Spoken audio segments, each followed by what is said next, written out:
My friend, and welcome to my way late review of the Fuji XS20. I'm going to be doing something a little different in this review. I think I'm going to call it something like my Reddit reaction review, because I know that I'm way late to reviewing this camera. I know that probably most of the review videos that could be made about this camera have already been published.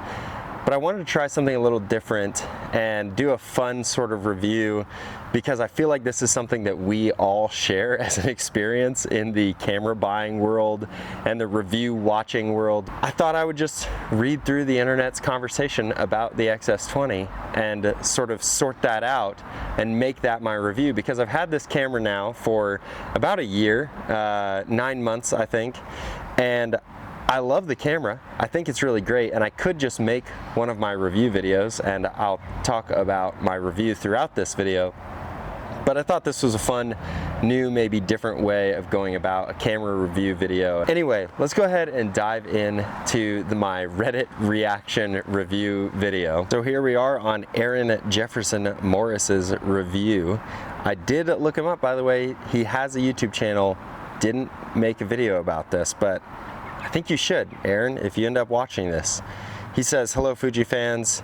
He replaces X-T3 for video with the XS20 for about a month, used it on a handful of shoots already, and still gonna keep the X-T3 for photography. So he's gonna toss in his 2 cents, and I'm gonna react to that first paragraph and say, I think this is a really natural upgrade. I think going from the X-T3 to the XS20 is a very natural upgrade. The X-T3 was Fuji's first foray, not true, XH1 was, but then the X-T3 was Fuji's first serious, it felt like, foray into the world of a hybrid camera that took video seriously. The XH1 was an attempt and sadly a botched camera, but the X-T3 was revolutionary for what it was, and that's why I bought it. That was my first ever Fujifilm camera, and it totally sold me on the system. And the XS20 is a great upgrade. It's only one sensor in terms of like generational difference actually, which is crazy to think about. The XT3 versus the X-Trans4 that's inside of this camera here is only one generation, but Fuji jumped a bunch in terms of technology and upgrades in that gap, and that is a ideal upgrade there. And I would still say the X-T3 is an incredibly relevant camera today. It's recording me right now. So if you have any doubts about whether the X-T3 is still relevant, trust me, it is, even in 2024. Maybe I should make a video about that. But the XS20, a great upgrade from the X-T3, especially if you keep the X-T3, because I just can't get rid of mine. It's shooting me right now, and I still love to use it actually. Then they said a couple of weddings with the XS20, and here's where I'm gonna pause, Aaron, and I'm gonna say, every time I review a camera that is only single card slots, including the X-T3, and now, yes, the XS20, that makes me nervous, because you can't redo a wedding. It's only a single card slot. Now, if you have an external recorder like the Atomos Ninja 5, 5 Plus, etc., that's a different conversation. But if you are only recording on a single card slot, which is inside of the battery compartment here on this camera, by the way, that's something I don't love. That feels very cheap to me. That feels like a beginner-oriented camera. Whereas the X-T3, you could only record one card slot for video, but you had 2 card slots, and the card slots were on the side of the camera. That feels professional. Anyway, that makes me really nervous. So, who is this camera for is probably the first point I make in almost all of my review videos. And I'm gonna say this camera is not for a professional use on regular occasion, I suppose. I'm okay with it being used for professional use in many applications and scenarios. I'm okay with it being used by professionals because it is a high quality camera that can produce amazing imagery. However, there are certain things about it that just would make me really nervous. We're gonna get into that stuff later, like weather sealing, build quality, but single card slot has to be at the top of the list for me in terms of making me nervous. So anyway, we're gonna keep just working through Aaron's. I haven't even gotten a paragraph in yet. So here's how he sets up all 4 custom modes to video, and I've already read through this, so I'll just dive right in here and say open gate on this camera is such a gift. Having access to open gate 6K in 3x2 is beautiful. I love it. It's one of my favorite features by far. I use it all the time because I love the aspect ratio and because I love having the extra data. And the extra data really isn't costing you anything. It doesn't really bog down DaVinci Resolve on my M1 MacBook. This is a 16-inch M1 that I bought 2 years ago, and it's the base model. And I edit the 6K 3x2 files out of here, and it really doesn't cause any trouble. So I love that.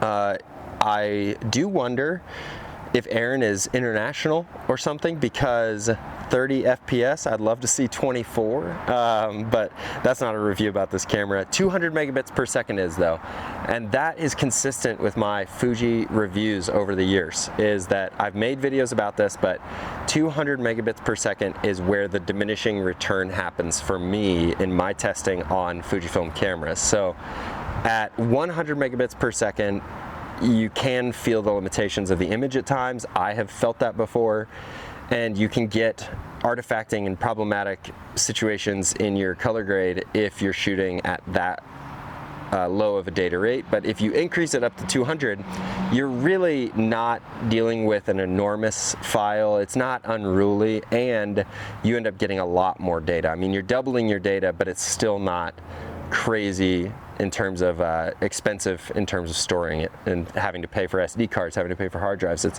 200 megabits is more than reasonable.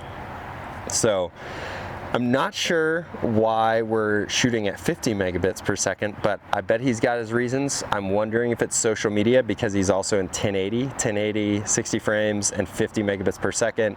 Maybe vertical social media stuff, that makes sense. But anyway, all settings are H.265 long GOP 422 10-bit F-Log. Yes, that is awesome. This camera giving us all of those things is awesome.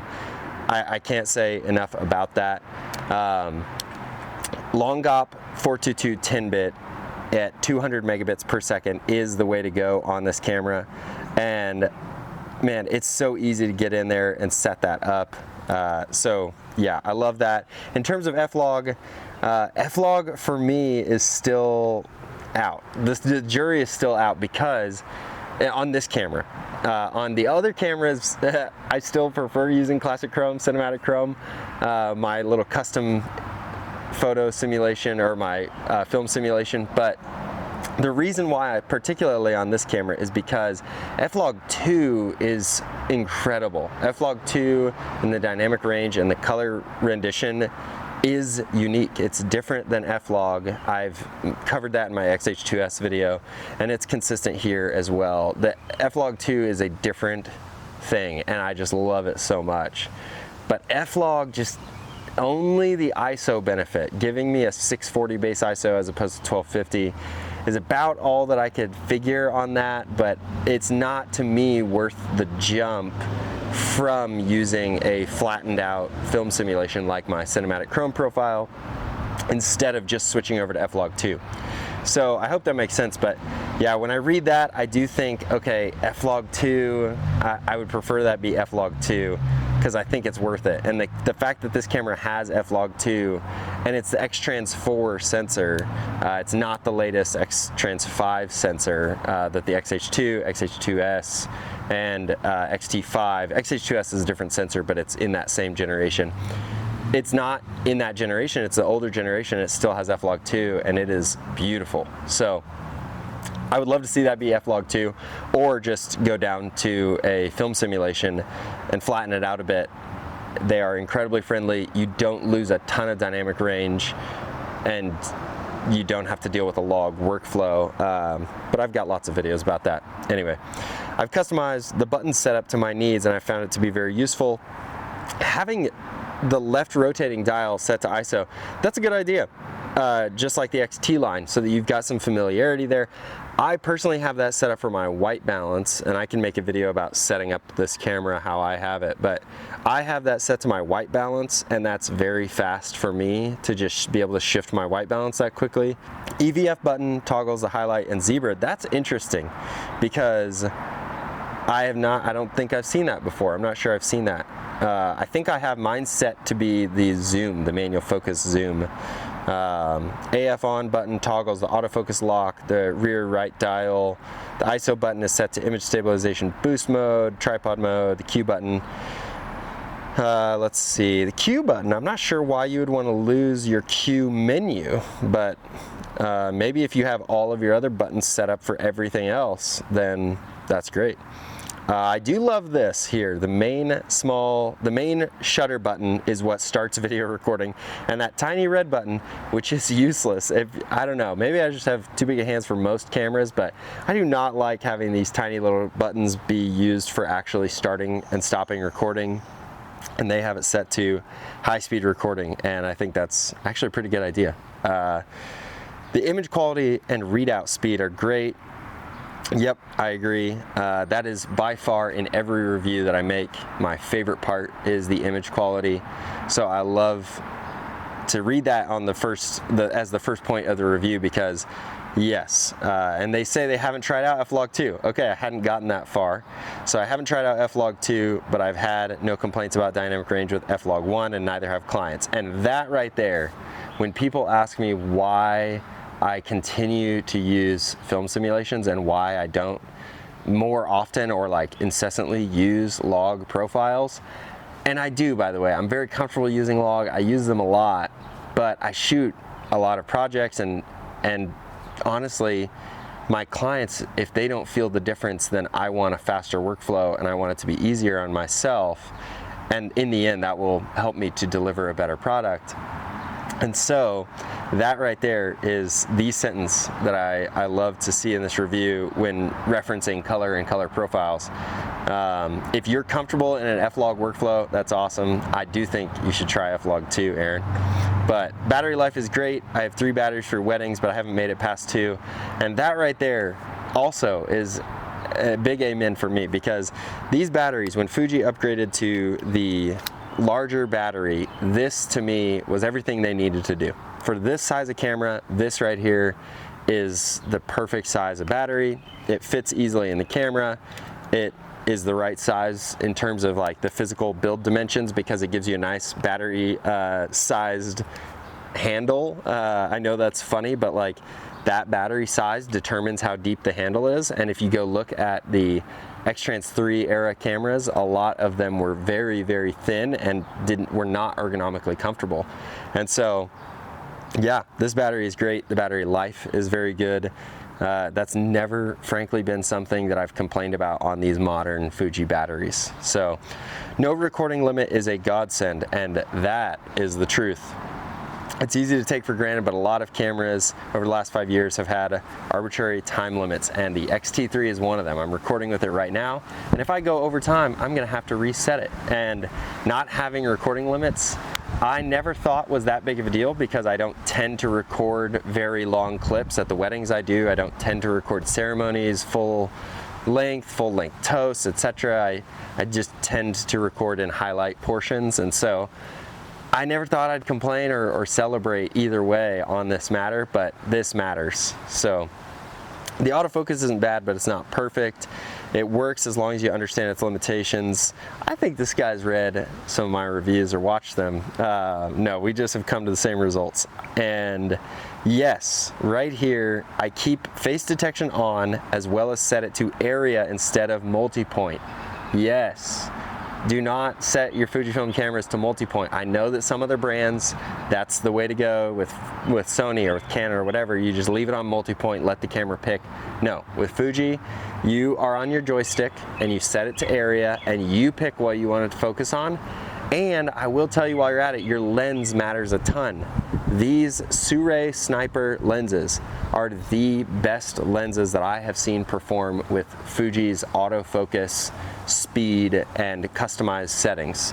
These right here make it feel like it is doing exactly what you wanted it to. It's what Fuji autofocus ought to be, honestly, and I've really only experienced it with these lenses, this series of Prime. So anyway, multi-auto point, not good. I keep my hand on the joystick while shooting, yes, and lock when I need to be held to do this, okay, and then they give you some instructions on setting that up. Okay, open gate really needs proxies in editing. Interesting. That's not the same for me. I wonder what they're in here. I don't know if that's in Premiere or what software they're in, but I have not really dealt with that. And maybe I'm just not editing like multicam sequences or something, but in DaVinci Resolve, I have not dealt with needing proxies for open gate. But there you go. That's why multiple reviews from many people is very important, because different people, different workflows. I do wish that we knew what software he was in, or maybe what computer they were on. But depending on the type of shooting, you may genuinely need the overpriced fan attachment. Yep, and that is a bummer. The last wedding I did was outside, 100 Fahrenheit, and 1080, 120 slow motion. The camera did overheat. That is scary. That is really scary to me, and that right there is why you need a backup camera if you're gonna do wedding work, I think. And if you're gonna do wedding work, you also, I just don't think should be using a camera like this. And we're gonna circle back on that conversation now to say, build quality and single card slot, and just the fact that it doesn't have any cooling mechanisms, it doesn't have the size, the capability of doing something like that. That right there is what separates even a $1,800 camera, I think, like the X-T5 probably, from this camera. And it's stuff like that where it's just the more price you pay tends to be the more price is going towards the building materials, the thoughtful touches like, you know, being able to cool the camera when it's recording for long periods, things like that. I have not personally run into overheating on the camera. I have recorded in hot environments for longer periods of time, and I just haven't run into that. But I don't know why that is. Frankly, I have not dealt with a ton of overheating on a lot of my cameras, and I can't say why that is. I do try to take measured steps to prevent it if I can. Disabling autofocus can help with overheating. Using your camera in, you know, shorter bursts can help. There's all sorts of things, but that's not something I've had. But it's a tiny camera, so I 100% believe that this thing overheats, and I probably will experience it at some point. So small camera, those are the sorts of things that you're gonna have to deal with. And then they say I like the small size, so I don't think Aaron is talking out of two sides of his mouth. This is a difficult thing to do when you like the way that the camera is built. Small size, that's nice. The ergonomics are incredible on this camera. I haven't read the rest of his review, but the ergonomics are amazing on it. Somehow they made this teeny tiny little camera with this awesome, nice deep battery grip, so that it feels like, you know, you're substantial holding, and yet because it's so small, of course it overheats. So unfortunately you can't have your cake and eat it too. So the short stature of the camera is a bit of an issue and requires, oh, that's a good thing to know, the base plate. Okay, so I don't use a gimbal very often, and that's something I've never thought about before, but apparently, yeah, I've never thought about that. Because it's so small and short, like the lens is flush, it's hard to see that, but the lens is flush up against the bottom of the body, and so you'd have a hard time accessing your zoom, is what they say. And that makes sense. The single card slot and lack of weather, sorry about that. The single card slot and lack of weather sealing don't bother me. I have no intention or desire to shoot in the rain for a whole host of reasons, not just including getting the camera wet. As for the single card, I didn't do relay recording on my X-T3, so it just meant I had to get a larger size. Well, I don't know that either of those addressed my concerns, because getting it wet is not the only thing. Well, in the rain is not the only time you need weather sealing. Weather sealing is beneficial for a lot of things. Dirt and dust are included in weather sealing, and so is drops and spills. So somebody at a wedding, you know, sloshing a drink or something like that, you know, those things happen, and those are not going to be covered in weather sealing when you're thinking about rain. But then the other thing is the single card slot. I don't know, that makes me really nervous to think about it not bothering you, but That's all right. I do think it's a great camera that can be used for professional use, but I would be really nervous personally. IBIS is nice to have, but it's no replacement for a monopod or gimbal. I was hoping for performance closer to the stabilization magic that phones can do, but 'twas not meant to be, and boy is he right. Honestly, the IBIS in this camera is probably one of the weakest points in it. Yeah, this camera, again, if you like its form factor, if you like its small size, then it's kind of hard to complain about how good or bad the IBIS is, because they fit an APS-C sensor inside of this teeny tiny little camera. And yeah, it's asking for a lot out of any manufacturer to then try to put a motor that is stabilizing the sensor in here and ask it to be super good. So that's a tough one to balance. I haven't felt like it is great. I do think the IBIS is useful, but not, it's never been so detrimental as to be harmful personally. But there have been a few occasions where it stepped right on that edge. And if you're someone with less steady hands, then it probably will. I have very steady hands, and sometimes it gets close to being unusable. I've never crossed that threshold, but if you don't have steady hands, then it might do that. So anyway, let's see here. So they have never met a Fuji shooter, and the XS20 might change that. This is a gateway to newbies into serious videography and filmmaking at a reasonable price. And yes. Oh, and they just said, oh my gosh, I've noticed a lot of reviews discount how unusual it is to have a decent sized sensor with 10-bit 422 F-log capabilities at this price point. Say nothing of the RAW support, the open gate, and the no recording limit. I don't know if, Aaron, I don't know who you are, but if you've ever seen any of my videos, I feel like we're speaking the same language here, because yes, many reviews and many other camera reviewers out there, camera brand reviewers, I don't know that they acknowledge just how unique what Fuji is doing is with the whole APS-C obsessed thing. And it's just amazing, I think, and I do think that the XS20 is a great gateway to the system. I think that people coming into Fujifilm through the XS20 for videography is a wonderful thing, and I do think it'll continue to be a popular move. I think lots of people will jump on Fuji because of this camera. And I know this is an old camera now. At this point, this is not the latest technology. This is probably going to be replaced soon enough. And yet, I still think that this camera, the XS20, will be the entryway for a lot of people into Fuji. And they say that prospective videographers and filmmakers should have their footage, let's see, considering the compromises, it might not be the compromise at all for those who have never had them. I would have loved for this to have been my first, oh my gosh, yeah. When I started in 2017, okay, I started in 2015, and yeah, if you had handed me this versus the Canon 70D at the time, and then after that, the A6300, the Sony A6300, which I acknowledge I am spoiled.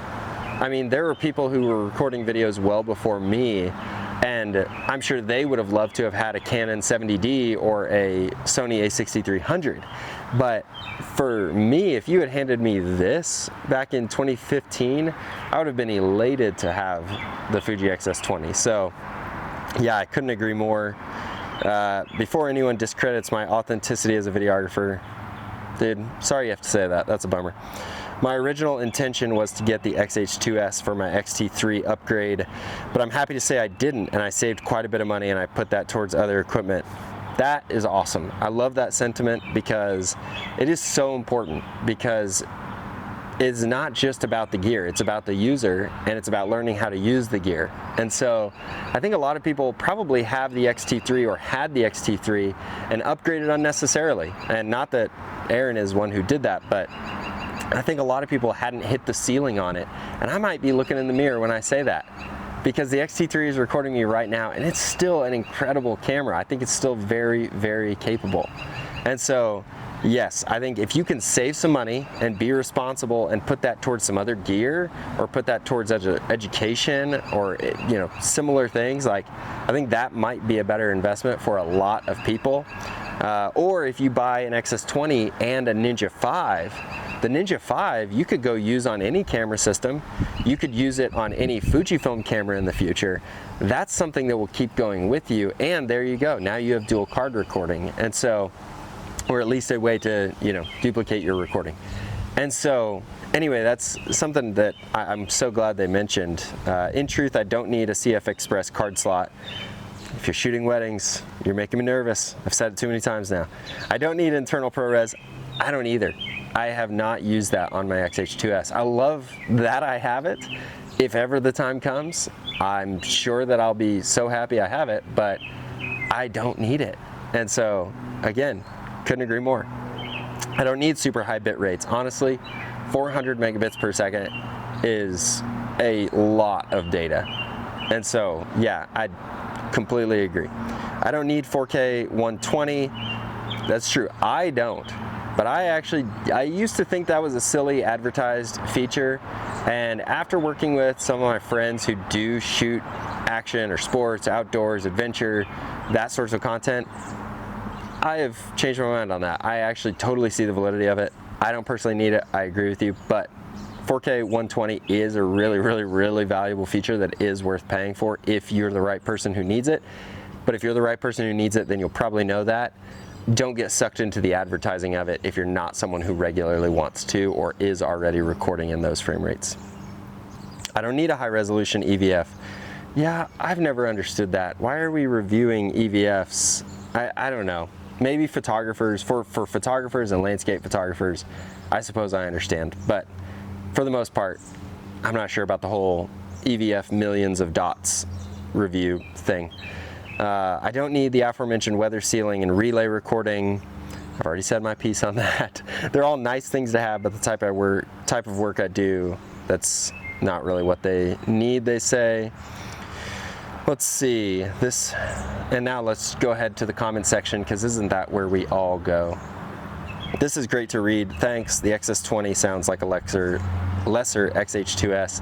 Is the IBIS improved over the XT4s? No. I am going to answer your comment. No one else here did. Alamo squared. And I will say I do not think that the IBIS is improved.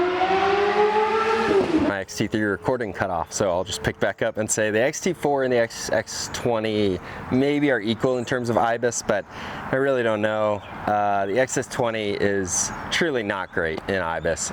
It is good. It's good enough, but the XT4 is probably actually still better, I think. And yeah, I would say the XS20 is a lesser XH2S. I think I want to go ahead and say this. The XS20 is a brilliant B camera. I think if you are someone who is looking for a B camera, particularly for an XH2, an XH2S, or an XT5, I think that the XS20 is a brilliant B camera. Yeah, I can't say it any better than that. It's just nearly perfect to complement my XH2S. That is almost the sole reason I bought it. And there's already been one scenario where my XH2S had a weird malfunction that I should probably make a video about related to Fujifilm's card settings. You've maybe heard about that. And this, I just was able to pick it up immediately out of my bag at a wedding. We were literally in the middle of the processional. We are moments from the bride coming down the aisle, and I'm able to grab out of my bag this camera, turn it on, start rolling, and you will not tell the difference in that wedding film between these two cameras. And so, again, do I want to do that full time? Do I want to be using this camera for weddings all the time? Definitely not. However, came in handy in a pinch. You can't really even tell the difference between that image and the XH2S image. I think it's a brilliant, lesser XH2S great B camera. Thanks for the review. I've been eyeing the XS20 for some video work. It's great to say it's doing as good as expected, and I'll save some money not having to go for the XH2. Again, different cameras, so it makes me a little nervous that someone would be comparing these two. So anyway, I'm torn between this and the FX30. Sony obviously has more video features, but 6.2K open gate is very tempting, especially since the XS20 is very cheap. Well, this is sort of an odd one to me. I am not sure I'm going to put these two cameras in the same camp, the FX30 and this one. I suppose I can understand why. They're sort of both in the budget video category, I guess, and APS-C, I know, but I think they are very different cameras for very different people. Yeah, I'm not sure that I would even answer the question FX30 versus XS20. I would just want to get to know what you are using your camera for, and then I think there will be a very clear answer, because I'm not sure that these two are comparable. So yeah, I hope that answers that, but I'm not really sure there is an answer to that. So might be a bit late to the discussion. Hey, me too, so that's all right. I just got myself an XS20, a big jump from Sony. Probably depends on what Sony camera you're using. Currently with the XS20, I keep the camera around M as I go. Let's see, then video, I prefer to keep the settings fully manual. Let's see, it does not follow the photo settings. I don't know the answer to that. If somebody can help with that, drop a comment. Let's see. Thanks and greetings from Brazil. Let's see, I got an XT3 and thinking of the XS20 replacement as well. I recommend that. I think that's a good switch, except for the fact that it's heartbreaking to lose the vintage look. So that's kind of already my short response. If you're a hobbyist travel photographer who wants to start videography, I'm gonna say this is your exact camera. Honestly, I really think that for travel, for photo that wants to start video, or even for someone who wants to do mostly video and dabble with photo, this is the perfect camera for that, in my opinion. Throw a simple zoom lens on it, maybe the 16 to 80 from Fujifilm. That's a little bit big, but it's an f4, great travel lens. You never have to take it off. That would just be an awesome kit, I think, for travel work. So yeah. Would you mind going into some details on the autofocus stuff? For example, why face detection rather than eye detection? I can't answer for Aaron here, but I'm gonna say that the Fujifilm autofocus review remains constant throughout all of the cameras. If you want to find out my longer review on that, go watch the XH2S review, go watch my XT3 review many years ago, go watch my XT4. It's pretty much always been the same. These cameras are capable of good autofocus. It almost exclusively depends on the lens that you put on them. I love these sirui snipers. And if I don't have on these sirui snipers, which allow me to do much more refined autofocus controls, then my Sigma 18-35, which pretty much lives on my camera full time, then I'm just using that in a way that I understand the limitations, and I'm not expecting it to do full-time autofocus things like multi-point autofocus, like tracking subjects and looking really smooth, like racking to the background and things like that. So that's just not an expectation that I would have for a camera, for a Fujifilm camera, unless you put it in the right situation with the right lens. Fujifilm's autofocus is good and it's not great, and we've covered that way too much. Fuji XS20, can I get away with shooting 422 10-bit 4K 60 with a SanDisk? Oh yes, okay. Man, I want to talk about this because this is one of Fujifilm's best hidden features, is the fact that you can use pretty much any card. I've genuinely not found an SD card that I can't just throw in the camera and record any codec and any data rate that I want. And I could record that and prove it to you, I suppose, but it's just incredible. I genuinely struggle to find a card that Fujifilm can't throw its heaviest files onto for whatever reason. So I buy the cheapest SanDisk UHS-1 cards, and yeah, they do the trick. So those are linked down below. Let's see, XS10 to the XS20 for the open gate, only for the open gate capability. Well, honestly, that's actually pretty good, yeah. Finding myself recording the same thing twice.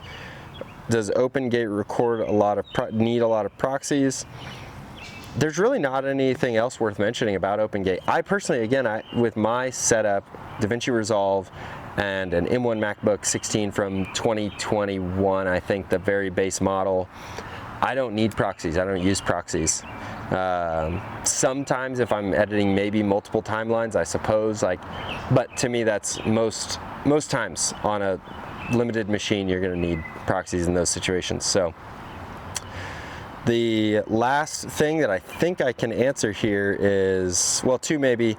Much difference between the XS20 XT3 colors when editing for photography. Oh, I can't answer that for photography, but for video, no, not really. Fuji is Fuji, and they have been consistent with their colors and everything, and they're beautiful and wonderful and awesome, and we all love them for it. The XS20 shoot 1080 with sound. No, that's a weird quirk. I still actually don't know details on why Fuji doesn't include audio in their slow motion files, but yeah, it's not even actually slow motion, or it's not even actually like 120 frames per second in terms of, like, you know, it imports as a video that is 120 frames per second. It actually records it in slow-mo, so pre-slowed down, and that's its own thing. I also haven't understood quirk, I think, that I don't really like. So if you have any more questions, feel free to drop me a comment below. I'm always happy to answer comments, because I know that I can't possibly include every detail in these reviews, especially not when I'm trying a new format. So that's all I have for this one. I appreciate you, friend. Thanks for watching, and God bless. Peace.